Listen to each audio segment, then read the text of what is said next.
Hi, finally, I have time to make the second self reflect video about myself. Last week was quite busy for me, a lot of assignment, and every subject has a different deadline. I had to log into so many different websites, so many different accounts just to study online. And with online learning, I have to read the material by myself and do my own research, sometimes with AI and analyze things, and I have to be very proactive. This is also the first time in more than 5 years I've gone back to study. So honestly, I've been feeling quite overwhelmed. And besides studying, I'm also going through a very special period in my life.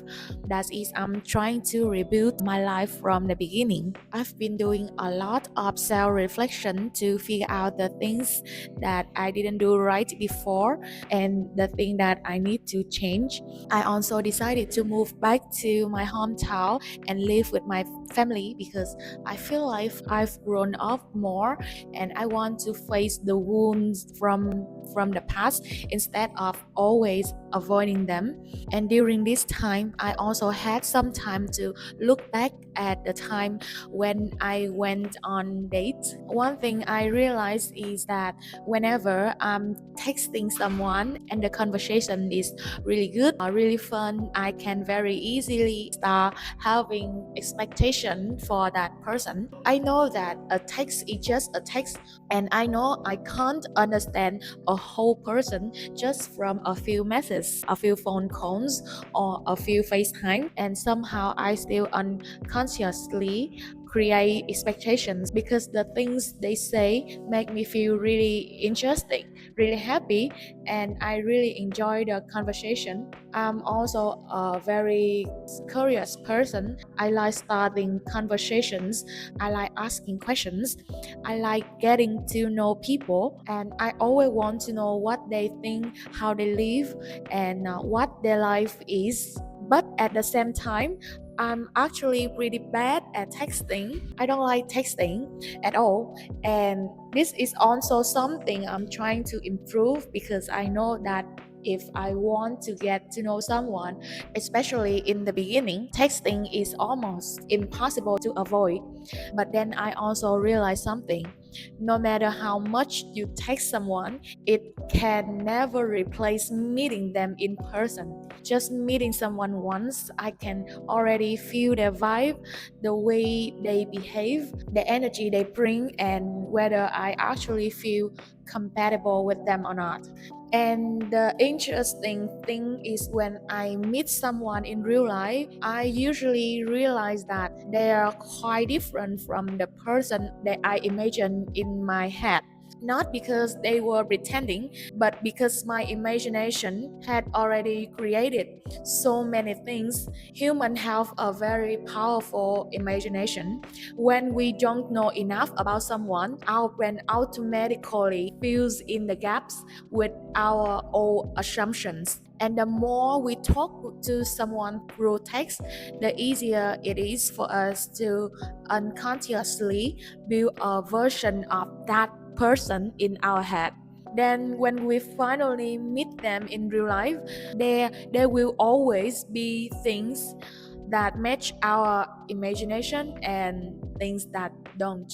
And if I'm someone who is a little bit of a perfectionist, someone who tend to have high expectations like me, someone who tends to have high expectation like me, even one thing that doesn't match what I imagine can easily make me feel disappointed.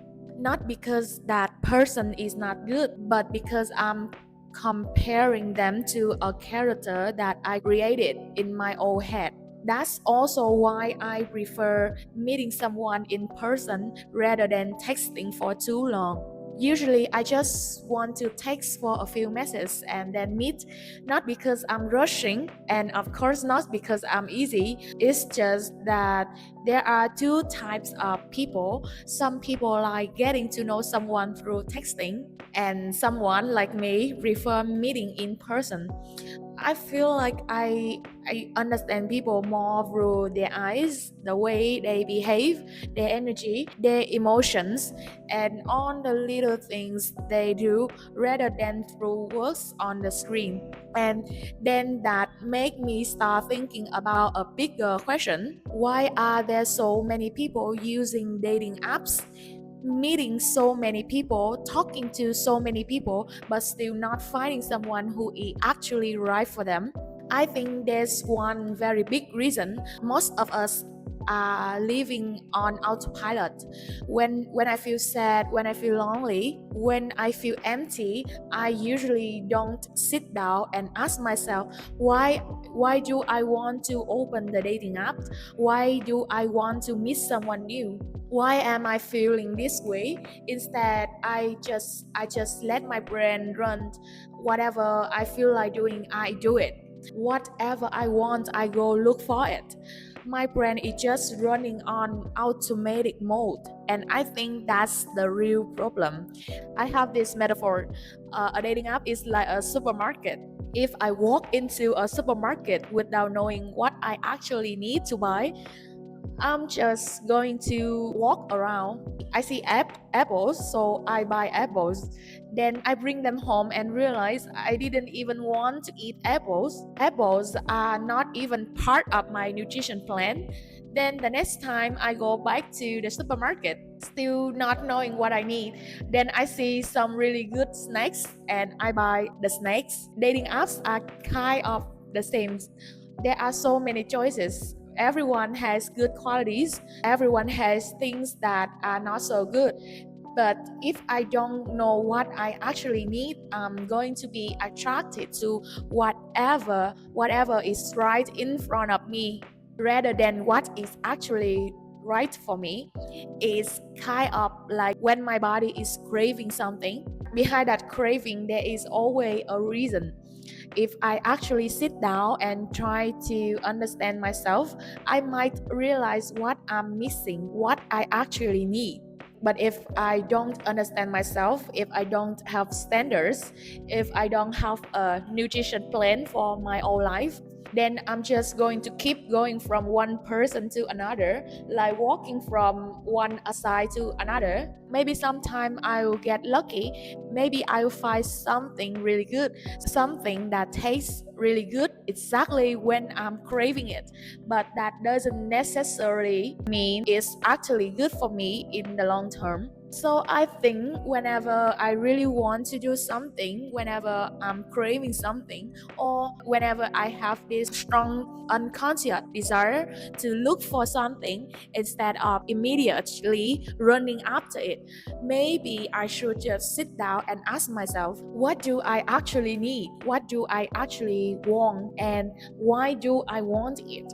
I think going back inside and understanding myself better can help me stop feeling so confused. It can help me stop living based on temporary desires or whatever my brain automatically tells me to look for.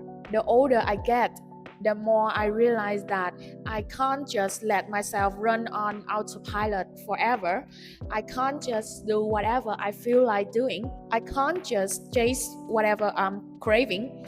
I have to take responsibility for myself. I have to be the one who controls my thoughts, my choices, and my life. So, yes, that's pretty much what has been on my mind this week. And I don't know if any of this makes sense to you or if you ever feel the same way. I think we all do that sometimes. Maybe growing up is not about knowing exactly what we want on the time. I'm still learning this myself. I'm still figuring out what I need, what I want, what kind of people I want in my life, and what kind of life I actually want to build. This video is not really me giving you an answer, it's more like me sharing a thought that I'm still trying to understand. And if you've been feeling a little lost, a little confused, or maybe just living on autopilot lately, I hope this reminds you to pause for a moment and ask yourself, what am I actually looking for? Maybe the answer is not always another person. Maybe sometimes it's just ourselves. And yeah, that's what I've been thinking about this week. If you've been thinking about something similar, I really love to hear what's been on your mind too. See you in the next one. Bye.